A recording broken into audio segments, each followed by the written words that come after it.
Alors, on revient sur le dossier numéro 2, on passe au vote. Qui est contre, qui s'abstient, qui est pour. Le dossier est adopté, je vous en remercie. Dossier numéro 3.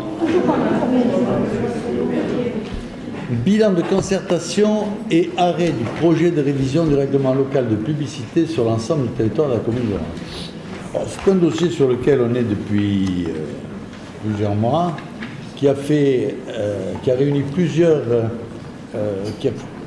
réunions avec d'abord les acteurs et ensuite les citoyens, et on nous demande aujourd'hui de passer à l'acceptation de ce dossier. Il est donc demandé d'approuver le bilan de concertation afférente au règlement local de publicité, d'arrêter le projet de règlement local de publicité sur l'ensemble du territoire de la commune d'Orange. Préciser que conformément à l'article R 153.3 du Code de l'urbanisme, la présente délibération sera transmise à la préfecture et fera l'objet d'un affichage en mairie durant 1 mois. Préciser que conformément aux articles L 153.16, L 153.17 et L 132.12 du Code de l'urbanisme, le projet de règlement local de publicité arrêté sera communiqué pour avis aux personnes publiques associées mentionnées aux articles L 132.7 et L 132.9 du Code de l'urbanisme, aux communes limitrophes qui ont demandé à être consultées, aux établissements publics de coopération intercommunale directement intéressés qui ont demandé à être consultés. Préciser que conformément à l'article L 581.14.1 du Code de l'environnement, le projet de règlement local de publicité arrêté sera communiqué pour avis à la commission départementale compétente en matière de nature, de paysage et de site.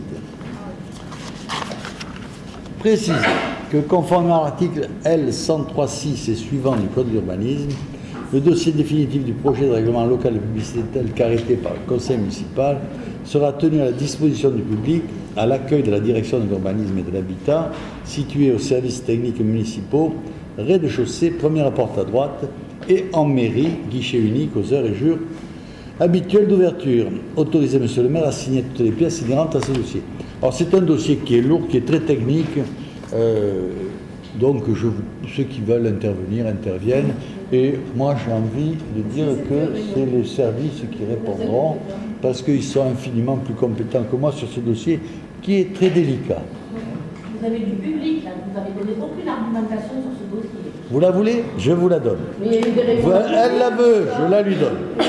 La loi Grenelle 2 du 12 juillet 2010 portant engagement national pour l'environnement, ainsi que le décret numéro 2012-118 du 30 janvier 2012 relatif à la publicité ont profondément modifié la réglementation en matière d'enseigne et d'affichage publicitaire. Par délibération du conseil municipal en date du 11 avril 2018, la commune d'Orange a donc prescrit la révision de ce règlement local de publicité, définissant les objectifs à poursuivre ainsi que les modalités de la concertation publique. Pour rappel, la révision du règlement local de publicité avait pour objectif de mettre le RLP en conformité avec les évolutions du cadre législatif et réglementaire, d'actualiser le document pour le mettre en adéquation avec les réalités locales, de maîtriser l'implantation de la publicité, des enseignes et des préenseignes sur le territoire de la commune, de préserver la qualité et le cadre de vie des Orangeois sur l'ensemble du territoire communal, de préserver l'image du centre historique et du centre-ville, aspect architectural, harmonie des façades et de leurs enseignes, de limiter l'impact des dispositifs publicitaires sur le cadre de vie en protégeant le patrimoine naturel et bâti, traiter et améliorer la qualité visuelle liée à la présence de publicités en entrée de ville, mais également le long des axes structurants RD 950, RD 975, route de Caderousse, RD 68, et j'en passe. Améliorer la qualité des zones commerciales, Coudoulé, Porte Sud, zone industrielle, zone des Pradines et de la Violette, zone Orange-les-Villes, et j'en passe. Valoriser les parcours et les sites touristiques. Encourager la réalisation d'économies d'énergie en prescrivant des mesures en faveur de l'extinction nocturne des dispositifs lumineux, tenir compte des nouveaux dispositifs d'enseigne et de publicité liés notamment à l'apparition des nouvelles technologies de communication. Le RLP permet d'adapter aux spécificités locales la réglementation nationale régissant toute installation de publicité, d'enseigne ou de préenseigne. Et d'ailleurs, on a fait ce travail sous la pression des structures de l'État qui ont été très exigeantes, il faut bien le dire. Conformément aux articles L103.3 à L103.6 du Code de l'urbanisme, le Conseil municipal, à l'ordre de la délibération du 11 avril 2018, définit les modalités de la concertation publique permettant d'associer à la définition du projet et tout au long de la procédure les habitants de la commune, les personnes intéressées ainsi que les personnes publiques associées. Les modalités de la concertation fixées par délibération du Conseil municipal en date du 11 avril 2018 étaient les suivants. Je lis lentement parce que l'opposition a de la peine à lire, donc en lisant doucement, ils suivent plus facilement. Les modalités de la concertation fixées par la délibération du Conseil municipal en date du 11 avril 2018 étaient les suivantes. L'affichage de la délibération de prescription de la révision du règlement local de publicité de la commune d'Orange du 11 avril 2018 pendant toute la durée de la procédure de révision. La publication d'articles dans le bulletin municipal ou la presse locale sur l'avancement de la procédure. L'utilisation du site internet de la ville, des panneaux lumineux et des panneaux municipaux comme support de communication informant les différentes avancées du document et des événements en lien avec le projet de révision du RLP. La mise à disposition jusqu'à l'arrêt du projet d'un registre de concertation destiné aux observations de toute personne intéressée par le projet de RLP à l'accueil de la direction de l'urbanisme et de l'habitat située aux services techniques municipaux et en mairie. La possibilité d'écrire à Monsieur le maire. J'ai reçu une lettre ce matin. Je pense que ça vous fait plaisir. L'organisation d'au moins une réunion publique avec la population. Je crois qu'on en a fait 3. De quoi? Que 2? Oui, on en a fait aussi à l'intérieur. Conformément à l'article L153.12 du Code de l'urbanisme, les orientations du règlement local de publicité ont été débattues en conseil municipal le 17 mai 2019.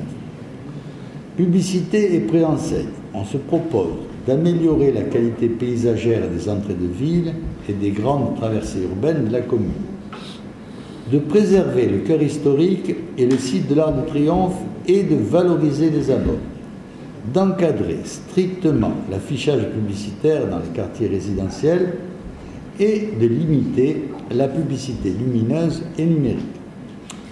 Pour les enseignes, nous nous proposons de réduire l'impact visuel de certaines enseignes, de pérenniser la qualité du centre historique, d'améliorer la lisibilité du patrimoine bâti, d'améliorer la lisibilité des activités dans les zones commerciales et de limiter la pollution lumineuse. Conformément à l'article L581-14-1 du Code de l'environnement et en application des dispositifs des articles L103.3 à L103.6 du Code de l'urbanisme, les modalités de la concertation fixées par délibération du Conseil municipal en date du 11 avril 2018 ont permis d'associer la population qui le voulait, ainsi que toutes les personnes concernées qui le voulaient, en particulier les commerçants, les enseignistes et les sociétés d'affichage. La délibération du 11 avril 2018 a bien été notifiée aux personnes publiques associées. La population ainsi que les personnes intéressées ont pu de manière continue, grâce à l'ensemble des moyens de concertation, suivre l'évolution du dossier et prendre connaissance des différents documents en lien avec la présente révision. Ceci, grâce à des informations et documents mise en ligne sur le site internet de la ville, grâce aussi à plusieurs articles dans le bulletin municipal et dans la presse locale, grâce à des informations relatives à la révision du RLP qui ont été relayées par le compte Facebook de la ville d'Orange. L'affichage des 2 panneaux d'information à l'hôtel de ville et à l'accueil de la direction de l'urbanisme et de l'habitat situé aux services techniques municipaux ont mis un point d'orgue sur tout cela. La concertation a également été ponctuée de 2 réunions publiques de concertation qui ont été organisées le 2 juillet 2019 et le 6 novembre 2019, d'une réunion de travail qui a été organisée avec les acteurs économiques, c'est pour ça que je vous ai qu'il y en avait 3, du territoire, les afficheurs, les enseignes et les associations environnementales le 20 septembre 2019 à 9h30. D'autre part, ont été mis à disposition tout au long de la démarche 2 registres de concertation, un au guichet unique de l'hôtel de ville au rez-de-chaussée et un aux services techniques municipaux, 32 rue Henri Noguer, DUH. Une adresse courriel dédiée à la révision du RLCP était en place et l'ensemble des moyens de concertation mis en œuvre dans le cadre de la démarche est détaillé dans le bilan de concertation. Voilà. Alors, s'il y a quelqu'un qui veut prendre la parole, qu'il ne se gêne pas, qu'il lève le doigt, et c'est bien volontiers qu'on lui donnera la parole. Pas grave. La situation actuelle au niveau de la publicité est effectivement la résultante de 25 ans de laisser-aller. Donc je suis content qu'on s'attaque au sujet. Je vous propose que la mairie commence à agir par l'exemple en retirant le panneau publicitaire Esplanade Verdi, qui est particulièrement disgracieux, celui relatif à la piscine, puisqu'on voit émerger des poteaux absolument sans aucun sens. Ensuite, je vous demande de retirer le panneau lumineux qui est sur le Palais des Princes. Celui-ci est la plupart du temps allumé pour rien. Et en plus, vous signalez que vous allez, page 96, retirer les panneaux numériques. Donc je pense qu'il faut commencer par ça. Et enfin, je vous propose à tous de voter une motion pour qu'on s'engage au niveau communal à enfin interdire les journaux publicitaires dans les boîtes aux lettres, ce qui représente un gaspillage absolument ahurissant de ressources et une source de pollution pour la planète. Merci.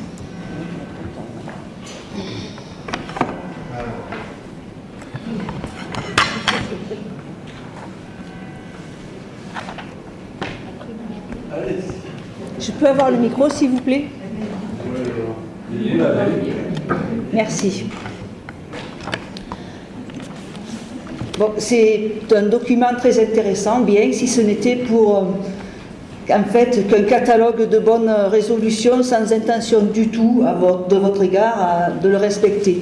C'est un peu comme vous avez fait pour le PADD, vous l'aviez déclaré ainsi. Donc moi je vous demande, pour compléter ce que Gilles Laroyenne vient de dire, d'apurer les rues de vos panneaux, de vos nombreux panneaux sucettes. Vous en avez déjà enlevé un au rond-point de la Fontaine qui a été à l'origine de 2 accidents, dont 2 mortels cet été.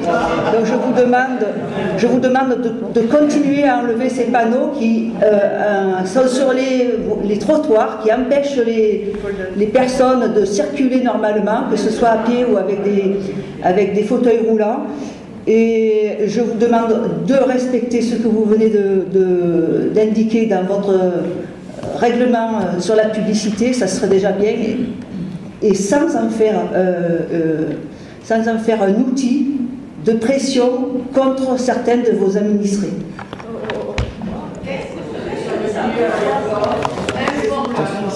Désolée. Moi je voudrais faire C'est sympa. Ah ben alors, c'est en Non, il n'y a pas de souci, excusez-moi. J'avais plusieurs remarques à vous faire parce que j'étais venue à la première présentation. Donc vous parlez de concertation sur 2 réunions publiques, donc avec les anciennistes, les professionnels de l'affichage, les commerçants. Et ces 2 réunions avaient été planifiées à 18h. Donc vous nous aviez, sur la première réunion, parlé qu'il s'agissait de la révision du plan local de publicité d'Orange, qui prenait son origine en 1999. Donc sur cette première réunion, il n'y avait quand même que 5 personnes présentes, la salle était vide, et sur la deuxième réunion, une quinzaine. Oui, et c'est marqué en plus dans le rapport diagnostic que vous présentez. Et vous disiez également que c'était une volonté communale de réviser afin d'éviter d'être imposé par le règlement national. Ce que je vais croire pour mettre au moins tout le monde est d'accord sur un projet qui réunit l'adhésion d'une majorité de personnes concernées. Par contre, vous aviez annoncé qu'il y aurait un délai de mise en conformité de 6 ans à compter de la révision. Non, pas contre la révision. Voilà. Bon, moi, en tout cas, c'est ce que j'ai noté. Voilà. Et ensuite, je me félicite du diagnostic que vous faites. Alors, je me demande, je vous renvoie un peu une réflexion que vous m'aviez faite quand je vous avais parlé des problèmes accidentogènes sur la réflexion de l'argent sol, où il y avait des personnes qui tombaient, il n'y avait pas de mise en sécurité. Vous m'aviez répondu, toujours dans votre agressivité, grossièreté, que je ne faisais pas partie, et que je ne vivais pas sur la même planète que vous. Donc, page 21 de votre diagnostic, qui nous est présenté, il est dit que Orange, l'hypercentre, présente une attractivité commerciale exubérante, mais qui subit un petit peu les concurrences des zones commerciales. Et quelques pages après, on voit que vous voulez, encore une fois, c'est ce que on l'a délibéré la dernière fois au conseil municipal, que vous voulez encore, et toujours, ça apparaît encore, favoriser la zone commerciale de la Violette. Donc, cette délibération, il faut la faire, on la fera. Moi, elle ne correspond pas trop à ce que vous nous dites sur la concertation. Je pense que de la concertation avec les professionnels et les gens concernés, ça n'a pas eu lieu. Je reste sur ma fin. Voilà.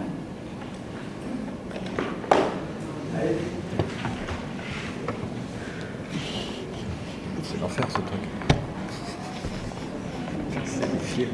Oui, effectivement, je rejoins celles et ceux qui disent qu'en fait, la concertation n'a pas été à la hauteur.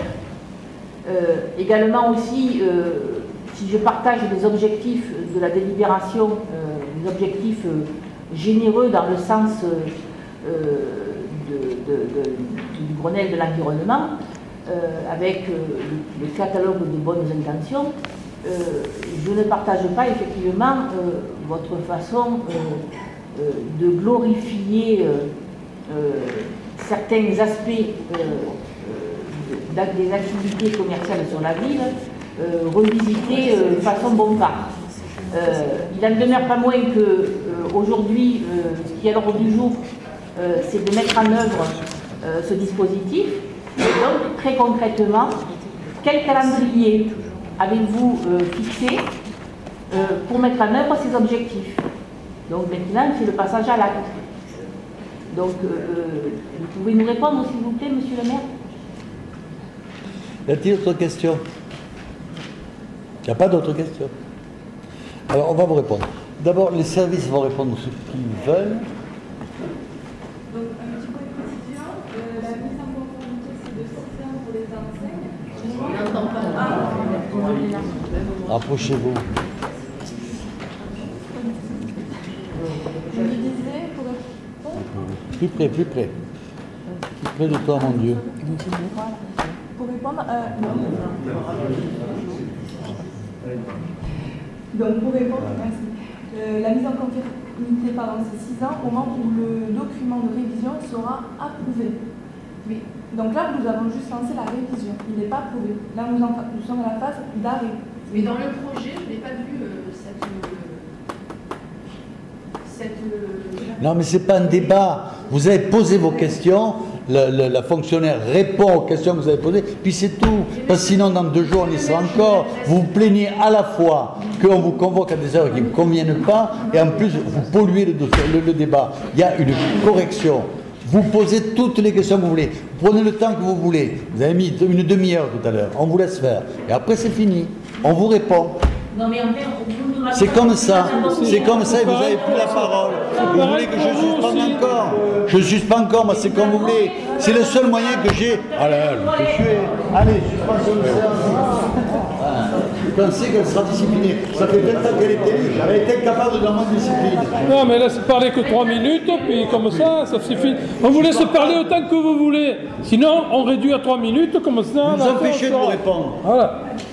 Tiens, vous posez les questions autant de temps que vous voulez. Les élus de la majorité sont du passage, ça le Ce que vous faites, c'est antidémocratique. Il faut vous réveiller un peu quand même. Hein. Vous me laissez marcher dessus par une toupie, là. Répondez. Et vous seul avez la parole. Donc la concertation a été faite conformément à la délibération de révision, de prescription de révision. Donc tout le bilan de la concertation le démontre, article de presse, annonce sur le site internet de la ville, sur les panneaux de la ville, mobilier urbain, les sucettes, dont vous parliez tout à l'heure. Nous avons aussi informé les associations de commerçants, puisque la réunion publique est vouée au public. Donc les afficheurs ont aussi été informés parce qu'ils avaient eu l'information au préalable. Donc le bilan de concertation le démontre, toute la concertation a été faite correctement. Le registre également a été mis à disposition depuis le début de la mise en œuvre de la procédure. Ensuite, donc le délai, nous avons encore 6 mois sans doute de procédure, puisqu'il va y avoir les commissions qui vont devoir analyser l'arrêt du projet. Ensuite, il y aura une enquête publique qui va être mise en œuvre pendant 1 mois, qui sera ouverte à tout le public, professionnel et non professionnel. Chacun pourra émettre ses observations sur le projet. Et une fois cette phase passée, il y aura une analyse du commissaire syndical et le projet sera approuvé. Voilà. Alors après, Denis va répondre sur le panneau lumineux qui vous choque là, dans la ville. Oui, le panneau lumineux sert uniquement à annoncer les festivités, les spectacles. La seule chose que je peux revoir, c'est d'essayer de le couper la nuit. Voilà. C'est tout. Donc bon. C'est plaisir, monsieur Laurienne. Voilà, vous voyez quand on s'arrange. Alors, sur le 4x3. Le 4x3, c'est vrai qu'il va falloir qu'on l'enlève. Mais je vais l'enlever avec un regret infini. Parce que quand j'étais dans l'opposition, je me suis élevé contre cette réalisation du Palais des Princes, qui a été appelé Palais des Princes par dérision d'ailleurs. Parce que, manifestement, sur plan, on voyait que ce serait une énorme cagade et que quand on demandait avec beaucoup de politesse, parce que moi quand j'étais dans l'opposition, j'étais poli, avec beaucoup de politesse et beaucoup de prudence, s'il n'y avait pas une erreur de nous faire ça, qui pouvait être très beau en montagne, mais qui était totalement inadapté à Orange, je me suis fait insulter par un architecte qui m'a dit, avec juste titre d'ailleurs sûrement, que je n'y comprenais rien, et qu'il y aurait plus de 100 000 visiteurs pour visiter, par an, pour visiter le Palais des Princes. Alors, comme on attend les visiteurs, il n'y en a pas. Il n'y en a pas eu un. Mais qui vous a donné la parole? Qui vous a donné la parole? Soyez polis un peu. Non, mais vous avez posé toutes les questions que vous vouliez. Laissez répondre. Donc comme il n'y a pas eu un visiteur pour venir voir la beauté de ce truc, mais que par contre, tous les touristes viennent m'engueuler quand ils visitent la ville en me disant « Qu'est-ce que vous avez foutu à cet endroit-là » Alors je cherche, et puis je trouve effectivement, elle me dit « Mais ça c'est pas moi ». Et alors à force d'avoir à répéter que j'y suis pour rien, que j'ai le combattu, j'ai mis un panneau. Et alors je l'ai mis avec d'autant plus de bonne volonté volontiers que cette construction a été faite elle est hors la loi, cette construction, parce qu'elle est en désaccord avec le PLU, ou le poste de l'époque. Le poste de l'époque signifiait qu'on ne pouvait pas construire plus haut que le théâtre antique. Or, ça a été construit plus haut que le théâtre antique parce que les dictateurs socialistes de l'époque tenaient à tout prix à cette grosse cochonnerie. Et donc, on fait que un ministre est intervenu pour que ça puisse être bâti. Donc, nous le devons au ministre socialiste de l'époque, cette verrue scandaleuse. Donc, c'est vrai que je l'ai sur le cœur, tout ça. Et que c'est pour ça que j'ai mis ce 4x3, d'autant que quand on nous a refusé l'espace aquatique de la colline, soi-disant parce que ça ne s'intégrait pas, alors que ça s'intégrait 100 fois plus que ce qu'il y avait avant, j'ai été scandalisé. Nous vivons dans un état qui me dépasse, qui est incompréhensible. Tout est fait à l'envers. On fait systématiquement le contraire de ce qu'il faudrait faire. C'est vrai que ça entraîne chez moi une colère latente. Mais je reconnais qu'il va falloir qu'on enlève ce truc parce que en plus, il y a peut-être une autre raison, c'est qu'ils vont enlever les volets. Hein, ils vont enlever les volets, ils vont nous demander notre avis pour voir si on peut un peu améliorer l'esthétique de ce lieu. Et donc, il n'y aura plus de raison de maintenir ce 4x3 d'ici un an ou deux. Hein, ça va se faire. Ça va se faire rapidement d'ici un an ou deux. Bon, ensuite, les panneaux lumineux. Moi, je suis étonné que les grands moralistes que vous êtes, parce que plus moraliste que vous, ça n'existe pas quand même. Hein, ça n'existe pas. Que les moralistes que vous êtes viennent me parler de bricole, de publicité gênante d'Orange, alors que quand on ouvre la télévision, on a des heures de publicité insupportables qui sont polluantes au dernier degré, qui sont sans intérêt. Et c'est pas ça qui vous gêne. Ce qui vous gêne, c'est des bricoles qu'il y a ici. Alors que je vous dise un petit peu dans quel contexte cela a été fait. Cela a été fait parce que nous étions hors la loi. Donc il fallait se mettre dans le contexte de la loi. Et on s'est mis dans le contexte de la loi, non pas de gaieté de cœur, mais parce qu'il fallait le faire. Parce que notre degré de liberté d'action sur ce dossier-là, hein, les services le savent, je m'en suis plusieurs fois plaint près d'eux, notre degré de liberté dans la rédaction de ce document est extrêmement limité. Extrêmement limité. Et ça m'a choqué. J'ai eu des prises de bec d'ailleurs avec les fonctionnaires qui nous ont imposé ce texte. Et quand vous venez nous reprocher quoi que ce soit, j'ai envie doucement de rigoler parce que, en fait, je n'y suis pour rien, vous critiquez le système que vous défendez. Alors il faudrait que vous soyez un peu cohérent et que vous ne critiquiez pas systématiquement un système qui nous détruit. Après, qu'est-ce qu'on peut dire ? Bon, les sucettes, moi je trouve qu'elles sont très esthétiques ces sucettes. Donc on les maintiendra, elles sont très bien, elles ne sont pas excessives et il faut bien que les Orangeois puissent savoir ce que le contenu du programme culturel, et les touristes aussi d'ailleurs, c'est un droit à l'information que nous défendons et que nous revendiquons. Oh, alors qu'est-ce que concertation insuffisante, c'est rigolo. Il y a de quoi se taper les fesses par terre. La concertation, on a fait tout ce qu'on a pu. Mais si ça n'intéresse pas les gens, est-ce que il faut qu'on aille les faire chercher par l'armée? Ça vous plairait bien qu'on aille les faire chercher par l'armée pour qu'il y ait une participation. Vous n'avez pas la parole pour qu'il y ait une participation populaire. Si on avait l'armée qui nous a amené les Orangeois pour travailler à cette LREP qui ne les intéresse pas, ça serait bien, hein, ça vous plairait ça. C'est comme ça que vous concevez la société. Avec les militaires qui font marcher les gens au clout. Eh bien, c'est pas notre philosophie. On fait des réunions publiques, les gens veulent y venir, ils y viennent, ils ne veulent pas venir, mais ils restent. Dieu merci. Bon. On passe au vote. Qui est contre, qui s'abstient, qui est pour. Le dossier est adopté, je vous en remercie, ça me fait vraiment plaisir. Dossier numéro 4. Un dossier important. Mais je suppose que vous n'en parlerez pas, parce que quand il y a quelque chose d'important, vous n'en parlez pas. Alors, recherche archéologique sur le site dénommé Lampordier, dans le cadre du programme collectif de recherche Arosur 105. Attribution de subventions et signature d'une convention d'objectifs et de moyens. Vu l'article L 21-21-29 du Code général des collectivités locales qui précise que le conseil municipal règle par ses délibérations les affaires de la commune, vu l'article 2311-7 du Code général des collectivités locales qui prévoit que l'attribution de subventions donne lieu à une délibération distincte du vote du budget, nous tenons à vous informer que plusieurs campagnes de prospection et de sondage ont été entreprises concernant la bataille d'Orange. Le site du Lampordier fut le théâtre d'une des plus grandes batailles de l'Antiquité et le plus grand désastre de l'histoire militaire romaine. C'est sur le site de la colline du Lampordier que les traces de grands camps militaires romains ont d'abord été identifiées. En 2016, l'équipe de Mosaïque Archéologie, dirigée par M. Loïc Buffat, a poursuivi les fouilles qui ont permis de mettre à jour sur environ 2 hectares des milliers d'objets.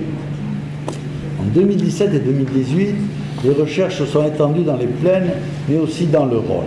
C'est là que les chevaux des vaincus et le butin de la bataille auraient été jetés en offrande à leur divinité par les vainqueurs.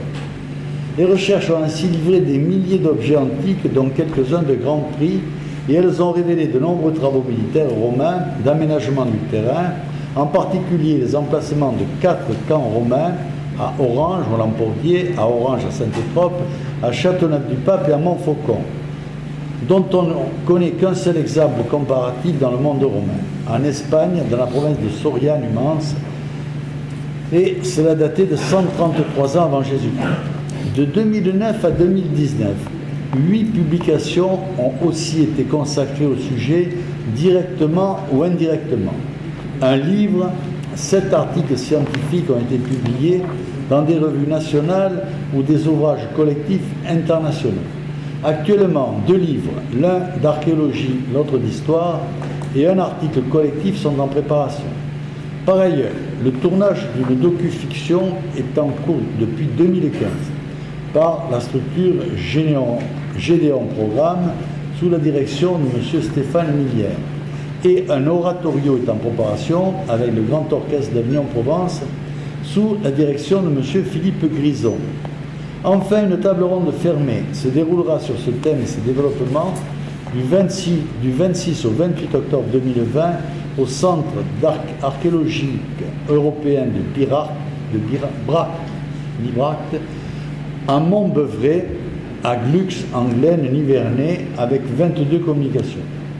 Pour toutes ces raisons, la commune souhaite favoriser la poursuite des investigations scientifiques, archéologiques et historiques en partenariat avec les services de l'État et l'association 2ASM sur la colline du Lampordier en aidant financièrement les recherches. Nous travaillerons à la création d'une structure dédiée qui permettra la recherche scientifique et la valorisation des fouilles. Sous convention que la carrière Lafarge-Olaï s'engage à donner à titre gracieux, sans charge ni condition, à la commune toutes les découvertes faites sur son terrain, afin qu'une présentation soit faite dans son musée. Considérant, 1. que la commune souhaite favoriser la réalisation de ce projet en participant financièrement à hauteur de 54 600 € TTC, 2. qu'une convention entre l'entreprise Lafarge et programme collectif de recherche Arrosio 105 a été signée afin de définir les conditions d'accès et de fouille de sa parcelle. 3. que toute découverte soit exposée au musée d'Orange.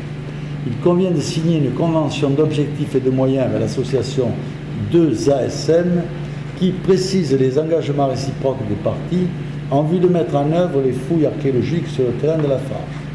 Cette convention précise que l'association devra tenir informée la commune de ses découvertes et devra la remise d'un rapport de fouille dans les 6 mois suivant les interventions de terrain.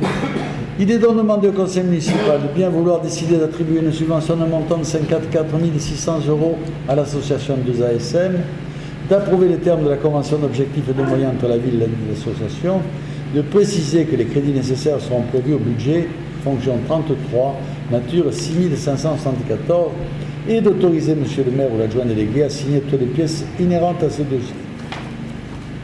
Oui, pas tous à la fois, un après l'autre. Monsieur le maire, messieurs et mesdames les conseillers municipaux, cher public, compte tenu donc du patrimoine historique que vous venez de mettre en valeur, monsieur Bompard, et compte tenu du patrimoine, qu'il soit romain ou qu'il soit donc médiéval, je regrette fortement qu'il n'y ait pas de structure actuellement à la hauteur de ce patrimoine pour qu'il puisse être mis à disposition non seulement des touristes mais également des Orangeois. Vraiment, ça mériterait un espace très valorisé. Celui qui était prévu sous l'espace Claudius initialement était intéressant pour ça.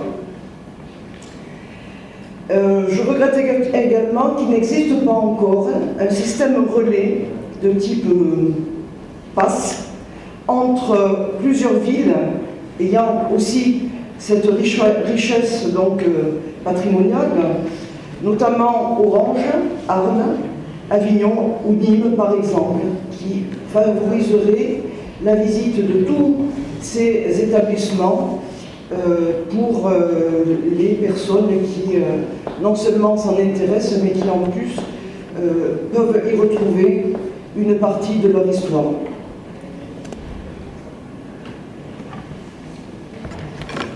Oui, monsieur le maire, je voterai cette délibération, qui est une délibération... J'ai voté le dossier numéro 1, monsieur Sabon, avec les commentaires, bien entendu. Je vous félicite. Voilà. Je n'ai pas besoin de vos félicitations pour pouvoir donner mon mandat. Simplement, je voudrais rappeler à votre bon souvenir, monsieur le maire, ce document. Voilà. Ce sont vos promesses en 2014. Voilà. Donc, sur ce document, il est mentionné que vous nous promettez, pour le mandat qui est en train de prendre fin, la réalisation d'un musée. Alors, ce musée, tout le monde l'appelle de ses voeux, sauf qu'il n'y a rien.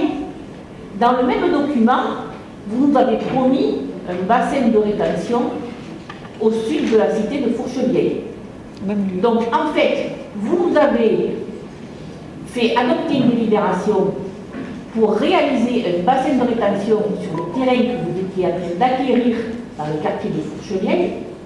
Ensuite, vous nous avez déclaré que vous alliez non pas faire un bassin de rétention, mais un musée. Donc, projet que je partage en fait, parce que c'est un lieu qui peut être intéressant, sauf qu'en fait, on ne voit rien venir. On ne voit absolument rien venir. Il n'y a aucune transparence sur le dossier, aucune information. Et donc, en fait, je doute que vous ayez un projet de musée. De toute façon, vous nous l'avez promis pour le mandat, et on ne l'a pas vu. De la même manière, vous nous promettez une école dans le quartier du Coudoulet, et moi, je pense qu'en fait, ce projet ne voit pas le jour parce que vous n'avez pas encore acquis les terrains pour pouvoir le construire.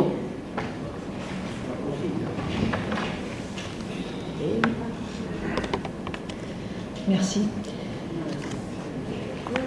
Ces recherches archéologiques ont lieu donc depuis 2009 et nous sommes bien contents d'avoir un petit peu des informations sur ce qui s'y déroule.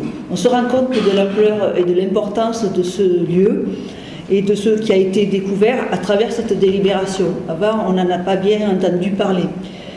Donc, si je comprends bien, c'est Lafarge qui est responsable de ces fouilles à travers des gens qu'ils ont sollicités, spécialisés, et qui ont donc en possession tous les objets qui ont été découverts.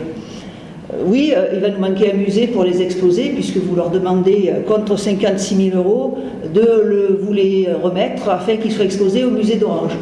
J'aimerais bien connaître, avoir un peu plus d'informations historiques sur tout ce qui s'est passé là, toutes les découvertes que vous avez faites, mais j'aimerais bien connaître aussi toutes les autres partenaires qui ont participé à ces fouilles, qui ont donné de l'argent pour faire ce travail. Combien ont-ils donné? Parce que pour la commune d'Orange, 54 600 €, c'est vraiment pas grand-chose. C'est tard.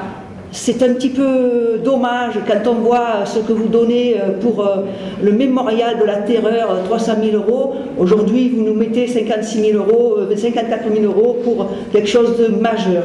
C'est tard et c'est à la veille des élections. Donc je suis toujours dans mon idée que ce conseil municipal, c'est une vitrine, c'est de la com, vite fait et mal faite, pour une campagne électorale dans laquelle vous êtes en difficulté. Alors, pour ma part, monsieur le maire, vous ennuyez beaucoup de la salle. Un petit point en plus. Je vais intervenir. Merci de me laisser intervenir. Je voudrais par effet de contraste, vous dire que c'est très bien de dégager des subventions pour ce dossier qui aboutira sûrement à un dossier passionnant en termes historiques. Mais par effet de contraste, je voudrais vous rappeler une promesse électorale que vous aviez faite à vos électeurs de vous occuper de la colline, et c'était l'objectif numéro 1 de votre mandat actuel. Or, qu'est-ce qu'on a vu? On a vu une palissade en tout et pour tout qui cache la misère de voir nos vestiges continuer à se délabrer et à s'embroussailler. Donc je voulais vous rappeler que vous aviez fait voter ici en 2013 un document qui s'appelle le schéma directeur de la colline, et que, eh bien, il ne s'est rien passé, et que c'était là une promesse essentielle de votre mandat. Donc voilà, j'attends des explications sur ces manquements. Il n'y a plus de questions. Alors, s'il n'y a plus de questions, laissez-moi vous répondre. C'est bien beau de prendre la partie constamment comme vous faites, mais en plus vous empêchez de répondre. Alors, la structure. Jusqu'à maintenant, je sais pas, je réponds à plusieurs à la fois. Jusqu'à maintenant, c'est l'État qui portait ses recherches. L'État portait ses recherches. C'était des recherches préliminaires qui ont été faites sur le terrain, je me tourne vers notre fonctionnaire, qui ont été faites sur le terrain d'une part et d'autre part par survol. Là, aujourd'hui, l'association qui porte les travaux est en panne de subvention, elle vient nous appeler au secours.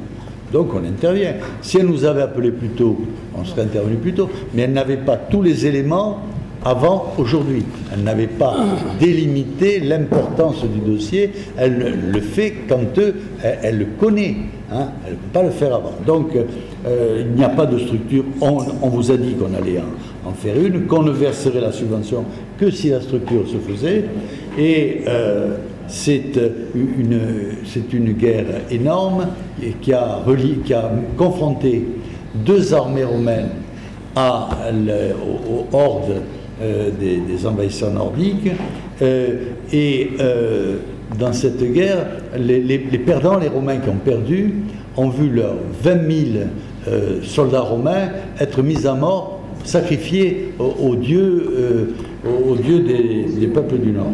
Donc c'est un dossier qui est très important, et c'est vrai qu'il dépasse le cas de la ville d'Orange, puisqu'il y a déjà au moins 4 communes qui sont impactées.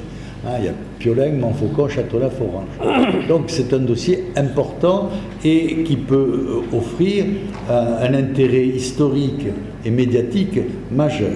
Bon, il n'y a pas de structure parce qu'il ne peut pas y en avoir avant. La fouille de l'espace Claudius.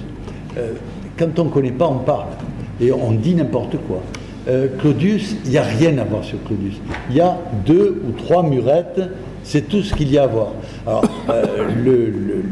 les monuments historiques eux-mêmes nous ont dit qu'il n'y avait pas de développement culturel possible ou historique possible sur ce lieu. Il y avait par contre des objets intéressants, ils ont été récupérés par le musée, pour partie, peut-être pas tout, mais une partie a été récupérée au musée, il y a eu des objets intéressants, mais il n'y a rien à montrer sur ce site.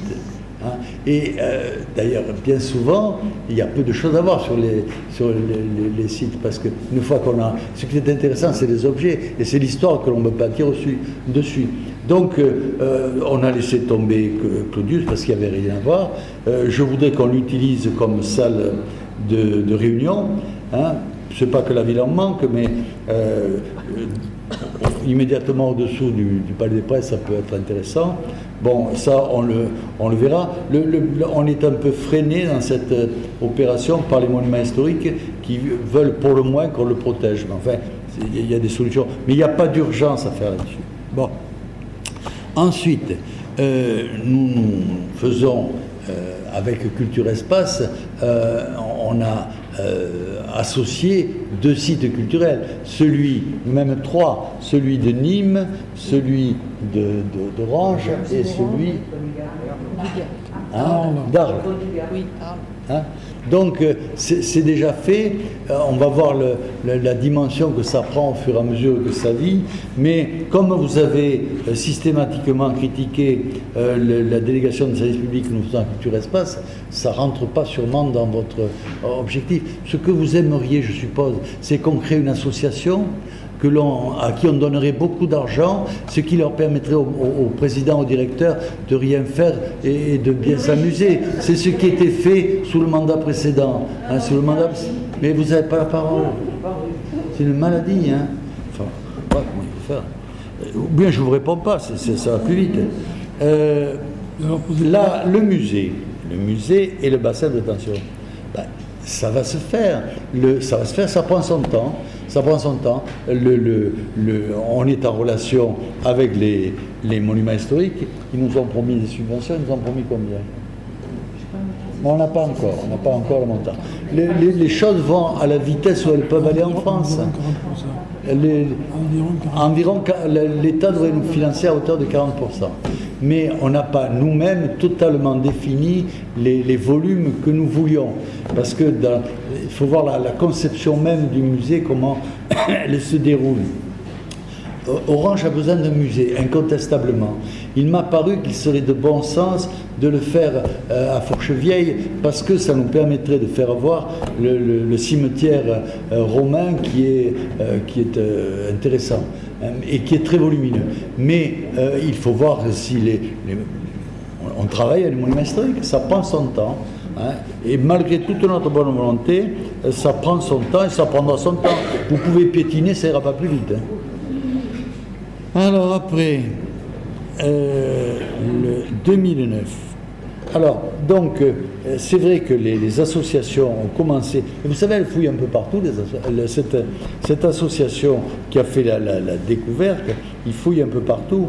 Il ne fouille pas que sur le terrain, d'ailleurs, il fouille aussi dans les documents historiques. Donc, comme je vous ai dit tout à l'heure, elle a démarré ses travaux en 2009, mais elle ne l'a pas fini, et c'est parce qu'elle est en panne financière qu'elle nous appelle au secours. Et dès qu'on nous a appelé au secours, on a réagi. On a réagi aussi parce qu'il y avait quelque chose de concret. Hein, parce que si les découvertes étaient vagues, qu'il n'y avait rien de concret, bah, ça ne justifierait pas non plus qu'on y mette l'argent public. C'est parce qu'il y a des découvertes concrètes qu'on est d'accord pour continuer et pour rentrer financièrement dans cette aventure. La colline. La colline, vous avez eu en main, je suppose, si vous ne l'avez pas, je veux bien vous le remettre, le plan global de réhabilitation de la commune qui comporte 13 points. Si j'oublie quelque chose, faites-moi le dire. Qui comporte 13 points et nous avons dit au service de l'État qui cofinance le dossier que nous étions partisans d'aller le plus vite possible. Nous avons dit aux représentants de l'État que nous étions d'accord pour aller le plus vite possible. Mais l'État cofinance. Donc c'est l'État qui met en place la vitesse de l'avancement des travaux. Ça fait 10 fois que je vous le dis. Hein. Non, je vous le redis volontiers. Je vous le redis encore une fois. Hein. C'est l'État qui, parce qu'il finance, module l'avancement des travaux. Alors, tous les travaux que nous avons fait de concertation avec l'État. La barrière de protection du site, c'est avec l'accord de l'État et la volonté de l'État que nous l'avons faite. L'État l'a d'ailleurs cofinancé. Et on le faisait parce qu'il y avait des détériorations du site par des visites intempestives, voire des disparitions d'objets de collection qui ne peuvent pas appartenir à ceux qui les découvrent, qui appartiennent aux propriétaires du site, c'est-à-dire à la ville d'Orange. Donc nous avons mis fin à des pratiques poursuivables par la justice. Et d'ailleurs, il y a des gens qui ont été condamnés parce qu'ils avaient trouvé des objets de collection et qu'ils les avaient gardés pour eux. Bon, donc la colline, c'est comme pour Fourchevieille, ça avance aussi vite que ça peut dans un pays qui a son mode de fonctionnement avec lequel on n'est souvent pas d'accord, mais ce mode de fonctionnement s'impose à nous et donc on est bien obligé de le suivre même si on le subit. Bon, je crois que j'ai répondu à tout. Donc on passe au vote. Qui est contre, qui s'abstient, qui est pour. Le dossier est adopté, je vous en remercie. Dossier suivant, qui c'est qui est pour? Gérald.